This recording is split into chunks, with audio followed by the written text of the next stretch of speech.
안녕하십니까. 서울특별시의회 제295회 정례회 도시계획관리위원회 의정활동 소식입니다.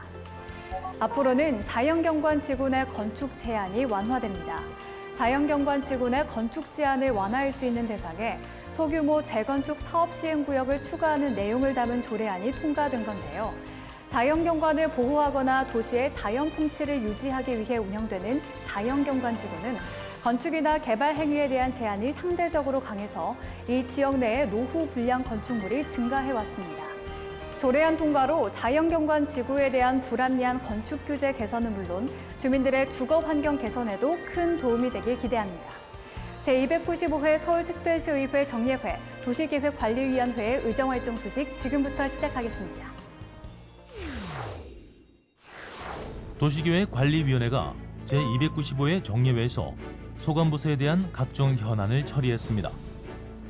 도시계획관리위원회는 6월 10일부터 6월 30일까지 21일간의 일정으로 열린 제295회 정례회에서 소관부서와 각 실국에 대한 업무 보고를 받고 추경 예산안과 결산 승인안을 심사하는 한편 각종 안건을 심의했습니다.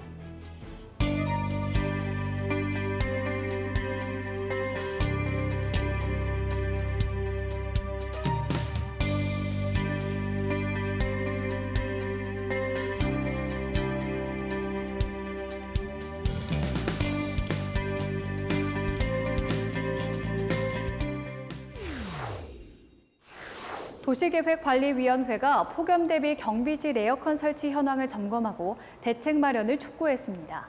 에너지 취약계층에 대해서는 에어컨 설치 등 실질적인 대책이 제안되게 됐는데요. 이 밖에도 어떤 논의가 이루어졌는지 계속해서 도시계획관리위원회의 의정활동 소식 살펴보겠습니다. 도시계획관리위원회가 청년 월세 지원 신청이 원활히 이루어질 수 있게 해달라고 주문했습니다. 도시계획관리위원회는 6월 17일 열린 주택건축본부 주요 업무보고에서 청년 월세 지원 신청 서버가 다운되었던 상황을 지적하는 한편 청년 월세 지원에 대한 관심이 높은 만큼 신청에 어려움이 없도록 만전을 기해줄 것을 요청했습니다. 청년 월세 지원 신청 첫날 서버 다운이 될 정도로 그렇게 많이 접속을 이렇게 하고는 있습니다. 어떻든 그런 용량에 대한 부분들도 좀 고민을 다시 해주셔야 될 것 같고요. 청년주택에 대해서는 비용이 저렴하지 않아 청년들이 당첨되고도 취소하는 경우가 많다고 지적했습니다. 임대료를 36만 원으로 책정을 해놓고 호텔에 대한 여러 가지 기존에 들어가 있는 그 가구라든가 이런 사용료를 별도로 다 부과를 해서 받으니까 70에서 80만 원까지 나온다는 그런 지적이 있었습니다. 이게 과연 맞나요? 이에 대해 도시계획관리위원회는 청년주택이 성과 채우기에 급급해 실제 청년들의 니즈를 제대로 파악하지 못하고 있다고 지적하며 주거약자인 청년들에게 실질적인 도움이 될 수 있는 청년주택이 될 수 있도록 만전을 기해달라고 당부했습니다. 도시계획관리위원회가 서울 빛축제 2020 개최에 대해 우려를 나타냈습니다. 도시계획관리위원회는 6월 18일 열린 도시계획국 소관 현안 업무보고에서 서울로 7017을 배경으로 한 랜드마크 빛축제 개최에 대해 출구 전략이 필요한 것 아니냐고 지적했습니다.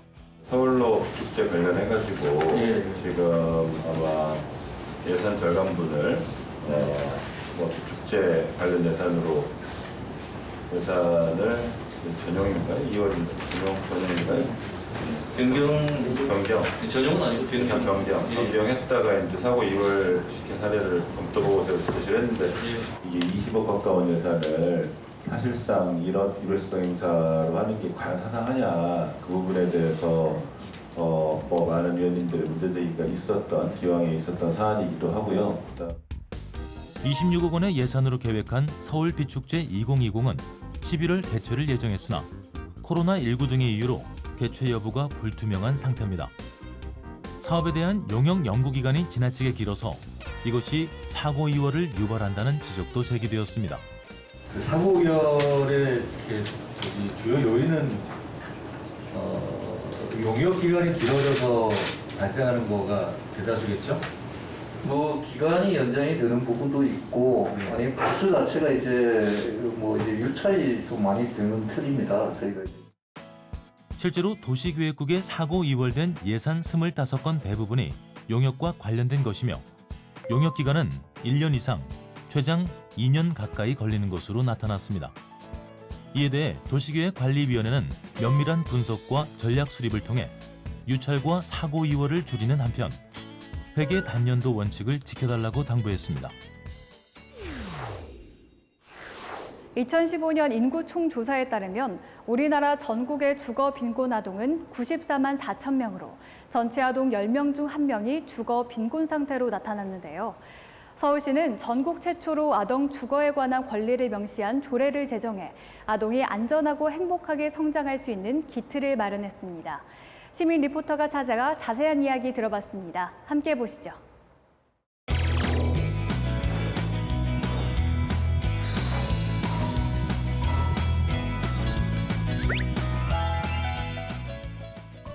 아동이 가진 잠재력을 충분히 발휘할 수 있도록 아동의 모든 권리를 보호하고 지켜주는 건 우리 모두가 동의한 사회적 가치일 텐데요. 시민들이 생각하는 아동을 키우는 사회로 우리 사회는 어떤 모습일까요? 최근에 경남 창녕에서 발생했던 아동학대라든지 동대문구에서 쓰레기 더미에 사는 아이를 보면은 아동학대가 우리가 인식하지 못했을 뿐이지 계속적으로 빈번하게 일어났다고 생각을 하고 있습니다. 부모의 경제적인 상황에 따라서 아이들이 그런 환경이 결정되는 것 같아서 그런 부분이 좀 안타까운 것 같습니다. 우리 사회에서 어린이가 꿈을 키우며 성장할 수 있도록 아동 권리 인식을 개선하고 아동이 권리를 행사할 수 있도록 지원하는 초록우산 어린이재단을 찾아가 더 자세한 이야기 들어봤습니다. 현재 우리 사회의 아동 권리에 대한 인식은 어느 정도인가요? 최근에 체벌 금지에 관련된 법제화에 대한 이슈를 저희가 바라보면서 여전히 자녀를 부모의 소유물로 여기는 그리고 아동을 함부로 대해도 되는 존재로 생각하는 부분들이 한국 사회 곳곳에 여전히 남아 있구나라는 생각을 하게 되면서 보다 국가에 더욱더 통합적이고 종합적인 대책들이 마련돼야 되겠다라는 생각을 해봅니다. 지난 2019년부터 서울시의 아동 주거 빈곤과 관련한 대책을 마련해왔던 민생실천위원회는 정책 간담회를 시작으로 서울시 아동 주거 빈곤 가구에 대한 현장 답사를 진행하는 등 주민, 관계공무원, 지역 민간단체들과 의견을 수렴하며 조례 제정을 추진해왔는데요. 아동 주거 빈곤을 해소하기 위해 필요한 지원에 관한 사항을 규정하고 아동 주거권을 보장하여 아동이 쾌적하고 안정된 삶을 살 수 있도록 전국 지방자치단체 최초로 서울시 아동 주거 빈곤 지원 조례안을 통과시켰습니다. 아동 권리를 지켜주는 국가는 아동의 주거와 교육과 건강을 더욱더 깊이 있게 살펴야 될 것이고요. 아동에 대해서 가장 큰 역할을 감당하는 부모와 교사와 지역사회는 아동의 존엄을 기억하면서 독립적인 인격체로 바라보는 인식의 변화가 필요하겠습니다.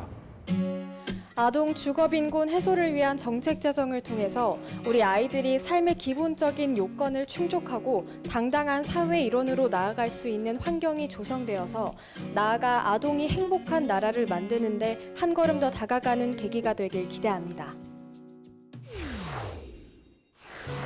더 플라자 호텔 옥상에 개방형 공공 전망대가 조성됩니다.